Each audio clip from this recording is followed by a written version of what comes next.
What is going on, everybody? I am Paul, and today I am going to be reviewing the Netflix documentary, The Social Dilemma. Now, The Social Dilemma, it came out in 2020 on Netflix, of course. It is directed by Jeff Orlovsky, and it is essentially a documentary about the dangers and negative connotations social media can have on us, particularly when it comes to privacy in terms of social media companies using our data against us to spy on us and surveillance us, and when it comes to the mental aspect and how social media mentally can affect us in a very bad way. While it brings awareness to these issues, particularly spirituality and practice, highlighted this in their review, particularly when it came to the privacy part and aspect of the movie.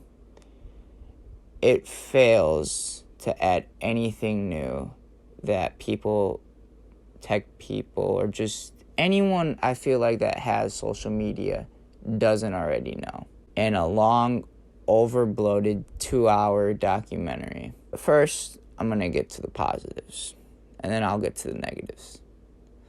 Positives. The transitions within the documentary are very good.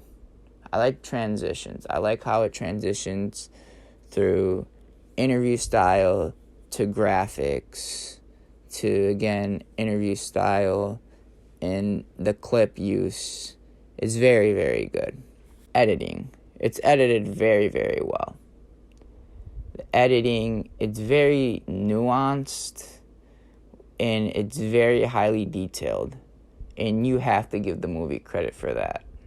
Now, particularly when it comes to documentaries, every documentary is different in terms of the way they give you information, particularly from an interview to interviewee perspective.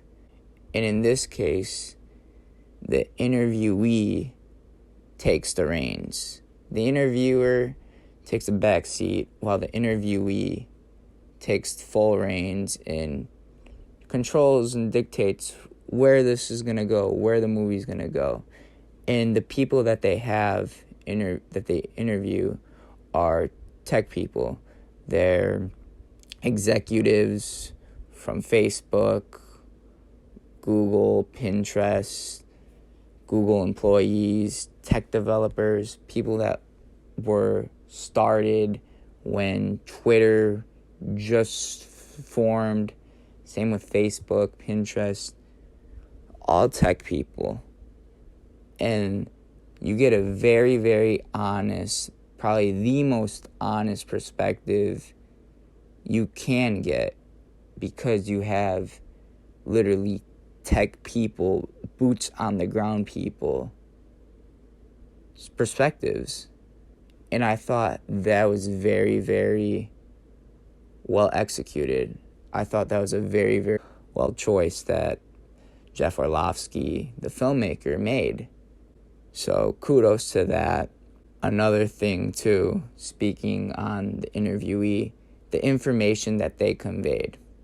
Now, we're going to dive deep into the negatives because this is really the end of the positives, but the information that the tech execs gave is good.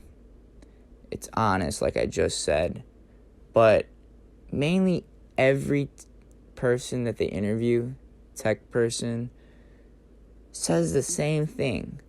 Social media is bad, and social media can have really, really negative connotations.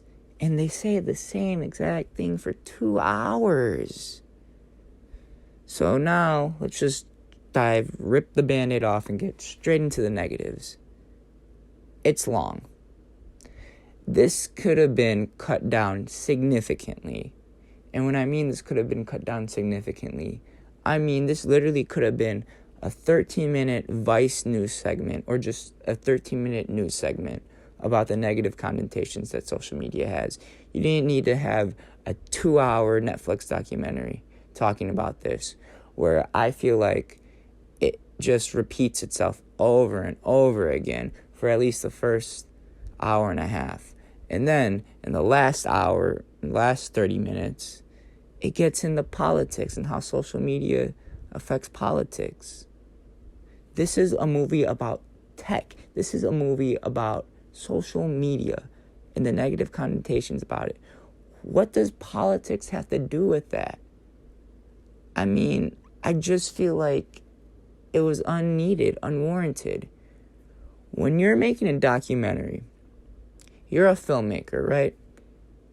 For a documentary specifically, you want your audience to take away something that they don't already know, whether that's a new perspective or idea.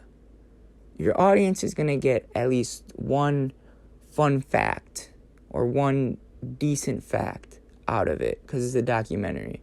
But that's what your job as a filmmaker, particularly with a documentary, is. And I feel like this just fails to do it because I'm not the smartest person in the world. I wouldn't call myself a tech person.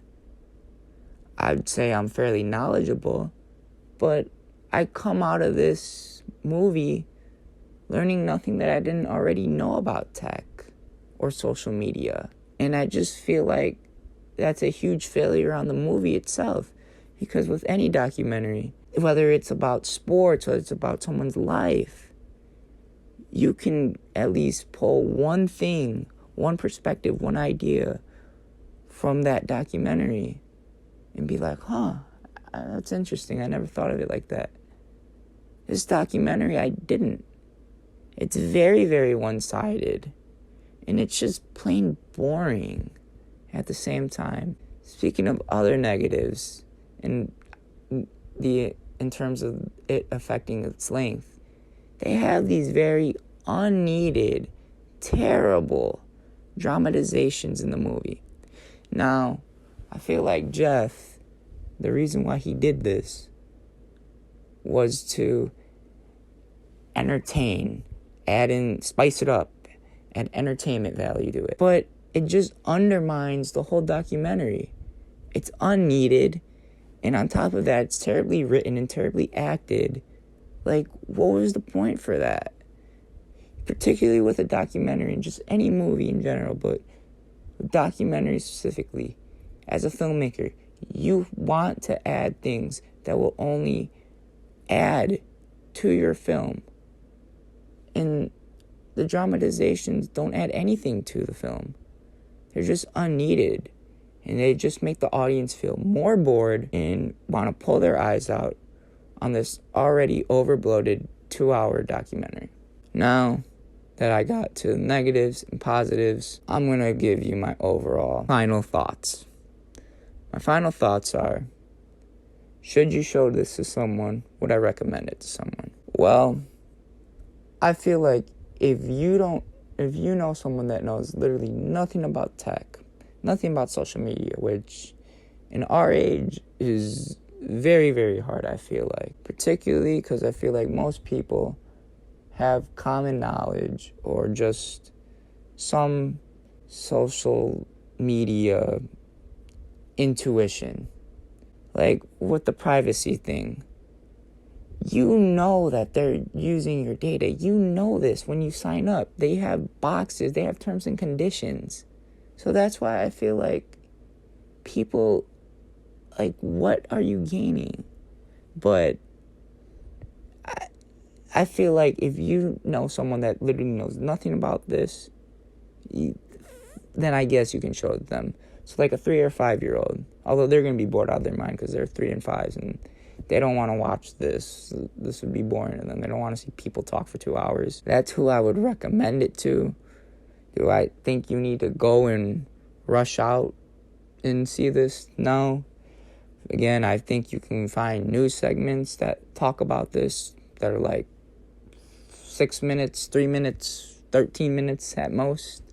I don't think you need to see this for 2 hours. So for that, I'm going to give it a 4 out of 10. Don't go and watch this on Netflix. Way better documentaries to watch. Way better documentaries that you can watch, and you can take at least something away from it. But I've been Paul, and it's been a pleasure reviewing films with you guys. Come back later and we'll review another film. Later, guys.